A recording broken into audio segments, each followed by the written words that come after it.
दादांनी कविता वाचण्याची हिंमत केली. म्हणजे तुम्ही कवितेला टाळू शकत नाही कुठल्याच परिस्थितीत. आता आमच्या सारख्या संपर्कात आल्यानंतर आम्ही एक जरी कवी करून सोडला ना तरी आमचा जन्म सार्थक झाला असं आम्ही समजतो. कारण मी काय म्हणत राहतो की जगात जितके जास्त कवी असतील ते जग खूप सुंदर करतील, सगळे प्रॉब्लेम सॉल्व करतील. त्याच्यामुळं मी म्हणतो की सगळे जुळा माझ्यासोबत आणि कवी व्हा. तर हा पत्रसंग्रह लिहिण्याचा जो प्रवास त्यांनी सांगितलेला आहे हा खूप चांगला आहे. आणि कसं आहे की वारसा पण आहे त्यांच्याकडे. बाबांचं इतकं समृद्ध लेखन होतं, त्यांची विचारधारा सोबत होती, त्यांनी जे जे वाचन केलं ते पण सांगितलं. शिवाय गझलांचा आणि तुकोबांचा, गझल म्हणजे जगजीतसिंग गुलाम अली मेहंदी हसन जे काय ते ऐकतात त्या सर्व गझलकारांचा, पण हे गझल ऐकतात गीतकारांच्या तोंडून, पण ते लिहिलं पुन्हा आहे हे कायम उपेक्षित राहतात. आम्ही सुद्धा असेच उपेक्षित आहोत. तर कधी ऐकताना ते पाच जागी कुणी लिहिलेलं आहे ते खूप महत्त्वाचं असतं. शैलेंद्रने तर भांडण केलं होतं यासाठी की गीतकाराचं नाव आलंच पाहिजे आणि 1 रुपयात जास्त मानधन संगीतकारापेक्षा तो त्यावेळेस घेत होते तसे साहिल. तर हे असेच क्रांतिकारी लोक असतात. धन्यवाद किरणदादा, मार्गदर्शक आहेत. कुठं चुकलं की पटकन बोट पकडून रस्त्यावर आणतात, त्याच्याबद्दल शुक्रिया हा दिवस.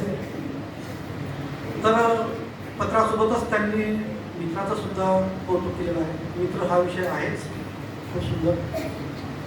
तर आता आपण पुस्तक प्रकाशन जो मुख्य भाग आहे कार्यक्रमाचा त्याच्याकडे बोलूया. पुस्तक मी विनंती करतो मान्यवरांना की त्यांनी मित्रा या पत्रसंग्रहाचं रीतसर प्रकाशन करावं.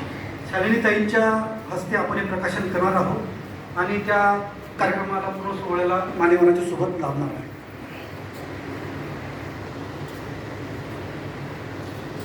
आमचे मित्र नितीन देशमुख म्हणतात की एक एक शब्द त्याचा स्वप्नात नेत होता, एक एक शब्द त्याचा स्वप्नात नेत होता, पत्रात बोलण्याचा आवाज येत होता. ते पत्रात जे असतं, जेव्हा आपण पत्र लिहितो एखाद्याला, आता तर तो काळ राहिला नाही, आता खूप विस्कटीत झालेला आहे. सारच गेलं बैकून हिचकून गेला ताल, सारच गेलं बैकून हिचकून गेला ताल, आज तसा राहिला नाही जसा होता काल. फेसबुकवर प्रेम होते आणि व्हॉट्सअपवर डिवोर्स होतो. घर बसल्या 15 मिनिटातच ऑनलाईन कॅम्प्युटरचा कोर्स होतो. पत्र घेऊन पोस्टमन आता येत नाही दारी. म्हणजे इतकं भीषण काळात सुद्धा माणूस पत्र लिहितो. तर मित्रा या पत्रसंग्रहाचं लोकार्पण आईच्या हस्ते मान्यवरांच्या सोबत आणि तुमच्या टाळ्यांच्या गजरात झालेला आहे.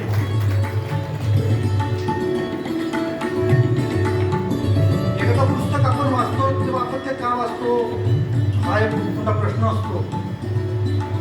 एखादं पिक्चर पाहताना जसं आपल्याला 10 माणसं सांगतात की अरे यार खूप चांगला पिक्चर आहे, शेवटची फाईट खूप जोरदार आहे, किंवा एखादं रोमॅन्टिक गाणं खूप सुंदर आहे, हे जेव्हा वारंवार आपल्या कानावर येत राहतं तर मग आपण एक दिवस ते पिक्चर पाहायला जातो.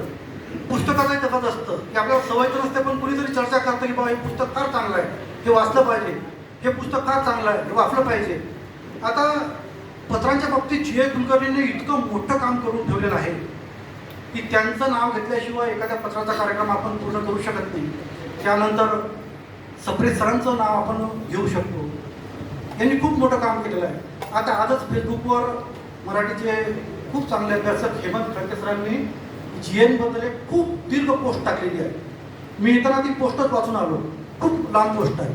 ती पोस्ट वाचल्यानंतर मला वाटलं की आपण आजपर्यंत जी ए का बरं वाचले नाही. आज दादांनी पण उल्लेख केला की आपण का बरं वाचलं नाही. तर आजच्या कार्यक्रमातून प्रेरणा घेऊन मी आता जी ए शोधणार आणि वाचणार. तर तुम्हाला फक्त इतकंच करायचं आहे की संग्रह वाचल्यानंतर सांगायचं की हां पुस्तक चांगलं आहे, बरं वाचलं पाहिजे, हे पुस्तक वाचलं पाहिजे. म्हणजे आपण हा मौखिक प्रचार केला की आपल्या माणसाचं पुस्तक हे सर्व दूरपर्यंत जाऊ शकतं.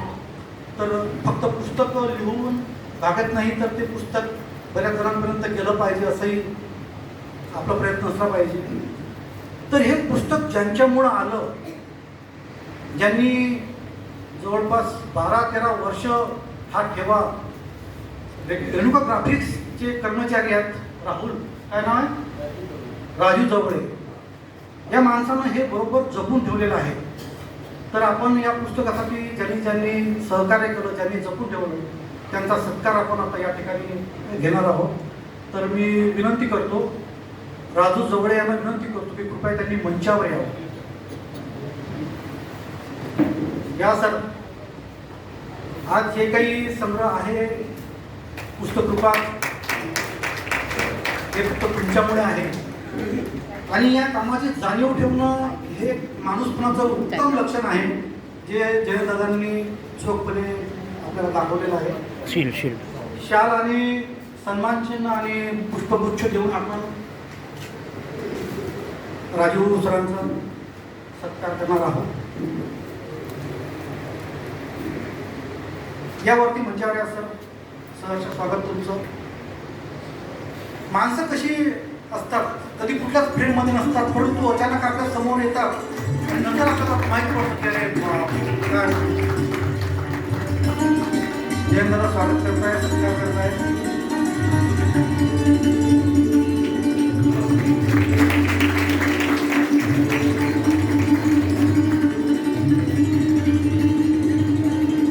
रेणुका ग्राफिक्सचे अजून एक राहुल म्हणून आहेत मित्र, त्यांनी कृपया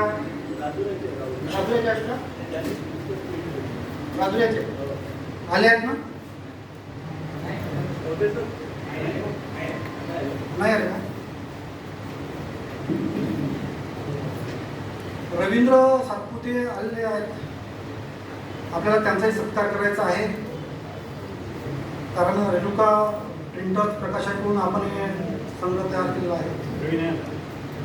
काही हरकत नाही, त्यांचा सर सत्कार तुम्ही नंतर त्यांना घरपोच पोहोचण्याची व्यवस्था करावी. अच्छा अच्छा, नाही आपल्याला त्याचा सत्कारच करायचा होता, कारण बोलणारे आपल्याकडे म्हणजे मीच तितका बोलून गेलो आता काय सांगतो. तर हे पुस्तक ज्यांनी आपल्यापर्यंत आणलं त्यांनी खरोखर मेहनत केली. असे सप्तरंग प्रकाशनचे प्रकाशक मनोज भाऊ बोबडे आणि किशोर कवठे या दोघांचा सुद्धा आपण सत्कार शाल, श्रीफळ आणि पुष्पगुच्छ देऊन करणार आहोत. तर मला वाटतं थोडंसं मनोजला समोर घेऊन, किशोर भाऊ या, तुम्ही समोर या, मनोज दादांना सोबत आणा. जागेवर चालेल, जागेवर. मनोज दादा बोबडे हे माझे खूप जुने मित्र आहेत. सातत्याने त्यांच्या कविता, गझला आणि हे कसं व्यक्तिमत्व आहे की जे कायम मरगळलेल्या मनाला ताजतवाना करून सोडणारा माणूस आहे. मनोज बोबडे अक्षर साहित्य संस्था चालवतात. दरवर्षी फक्त अभंगाला वाहिलेलं संमेलन ते त्यांची संस्था आयोजित करत असते. आम्हाला अभिमान आहे की आम्ही सुद्धा त्या संस्थेचा एक भाग आहोत. आपलं चंद्रपूर आणि जिल्हा राजूर परिसर आहे. अध्यक्ष महोदय, आमचा चंद्रपूर जिल्हा पहिला साहित्यिक बाबतीत इतका समृद्ध आहे की इतकं सुंदर वातावरण मी बाकी कुठंच नाही पाहिजे. प्रत्येकजण प्रत्येक कार्यक्रमाला अगदी आवर्जून येतो. तर आता मला वाटतं तुमचे कवठेचा तुम्ही सोबत का नाही या, किशोर भाऊ. नाही नाही, सत्कार या या या सर, या किशोर कवठे सर. दादा कवठे सरांनी फार अभ्यासपूर्ण प्रस्तावना लिहिलेली आहे. आपण इतके समृद्ध आहोत की आपल्या भागातच आपल्याला अध्यक्ष भेटतात, आपल्याला भाष्यकारही भेटतात, आपल्याला प्रस्तावना लिहिणारे भेटतात, आपल्याला ब्लॉग लिहिणारे भेटतात.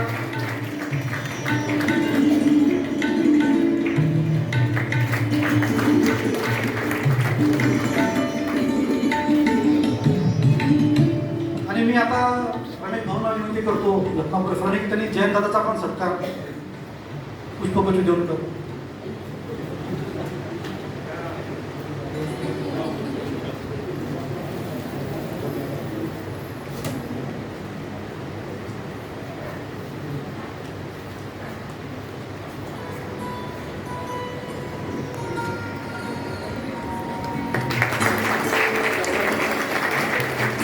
रमेश भाऊ जाऊ नका तुम्ही. तुम्हाला पत्र वाचायचं आहे. मी रमेश भाऊंना विनंती करतो की त्यांनी त्यांचं एक आवडतं पत्र या मंचावरून तुम्हाला रसिकांसाठी त्याचं अभिवाचन बहुतेक शब्द असले बरोबर अभिवाचन बरोबर आहे पत्रासाठी. मलाही काही माहीत नाही, आता मला जर माहीत होऊन जाईल, पण त्यांनी त्यांचं आवडतं पत्र एक तुमच्यासमोर वाचावं. या सर. नागपूरहून पत्र वाचण्यासाठी आलेले आहेत आमचे मित्र. या.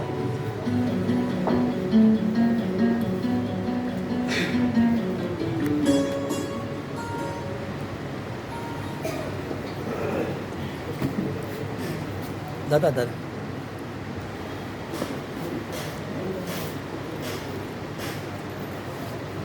अतिशय सुंदर अशा या कौटुंबिक कार्यक्रमात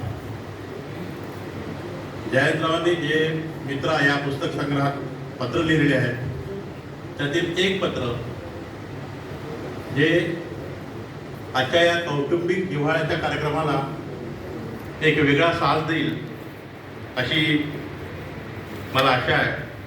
त्या पत्राचं वाचन मी करणार आहे.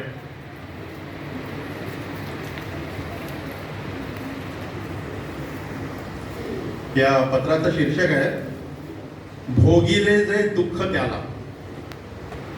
प्रिय मित्रा, मानवी जीवन म्हणजे आठवणीचा सागर. परवा जेएनवर लिहिलेलं एक पुस्तक वाचलं. त्यात अप्पा परचुरेंनी लिहिलेलं की आठवणी म्हणजे आयुष्याच्या उन्हात आटून जाणारं पाणी. मानवी जीवन जगत असताना माणसाचा स्वतःशीच एक न संपणारा संवाद वाद चाललेला असतो. आपण खूप लोकांना आपल्या वागण्यातून बोलण्यातून दुखावत असतो. त्याचे परिणाम तात्काळ दिसत नाही, खूप वर्षांनी ते दिसतात. तेव्हा फार उशीर झालेला असतो.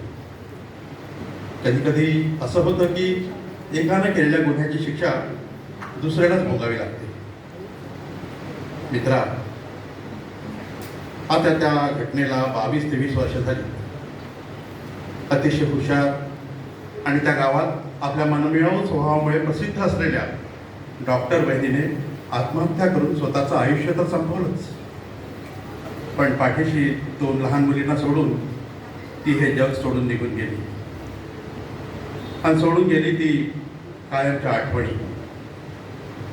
हळूहळू आम्ही ते दुःख विसरून कामाला लागलो. तिच्या मुली मोठ्या होत गेल्या. कधी कधी असं वाटतं की तिचा मृत्यू टाळता आला असता का.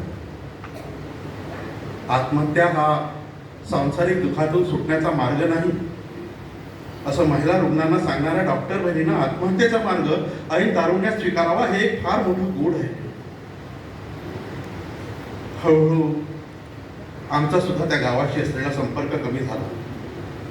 तिच्या मुली मोठ्या झाल्या. दरम्यान तिच्या मोठ्या मुलीचं लग्न झालं. तिलाही मुलगी झाली. म्हणून नामकरणाच्या निमित्तानं त्या दिवशी त्या गावात जाणं झालं. मनातून इच्छा नव्हती, पण जाणं भाग होतं म्हणून गेलो. पण मन तिथं रमेना. बहिणीच्या आठवणी राहून राहून येत होत्या. तिच्या सासऱ्यांचे बोलणं होतं. नामकरणाचा कार्यक्रम संपला. जेवणा वगैरे आटोपून सर्व मंडळी निरोप देण्यासाठी कारजवळ आली. तोपर्यंत मी स्वतःला मनातल्या मनात सावरत होतो. निरोपाचा कार्यक्रम संपवून माझी गाडी ते गाव ओलांडून मुख्य रस्त्याला लागली तसा मी काही स्वतःला सावरू शकलो नाही. गाडी रस्त्याच्या बाजूला थांबवून मनसोक्त रडलो, मोकळा झालो आणि परतीच्या प्रवासाला निघालो. त्याचवेळी कारमध्ये आशाबाईचं गाणं सुरू होतं. भोगिले जे दुःख त्याला सुख म्हणावे लागले, एवढे मी भोगिले की मज हसावे लागले. आणि माझ्या चेहऱ्यावर स्मिताची एक मंद रेष उमटली. मित्रा, हा माझा अतिशय वैयक्तिक अनुभव, पण माझ्या मनात साचलेलं हे दुःख कोणाला तरी सांगितल्याशिवाय मन हलकं झालं नसतं. तुकोबाच्या कोणाच्या आधारे करून मी विचार, कोण देईल धीर माझ्या जीवा, अशी माझी स्थिती झाली आहे. त्यातून बाहेर पडण्यासाठी त्यावेळी तुझ्यासारख्या आतड्याच्या मित्राची आठवण सर आणि हे लिहून मन मोकळं केलं. इतकंच. तुझा जयंत. थँक्यू.